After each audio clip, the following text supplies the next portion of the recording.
Herkese merhaba arkadaşlar, kanalıma hoş geldiniz. Yepyeni bir video ile karşınızdayım. Arkadaşlar, bugünkü videomuzda Türkiye'nin ünlü oyuncusu İbrahim Çelikkol'dan yepyeni görüntüler geldi.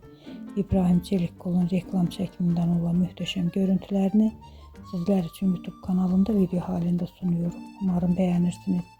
Videomu beğendiyseniz kanalımı izlemeyi ve bildirimleri açık tutmayı unutmayın. Hoşça kalın.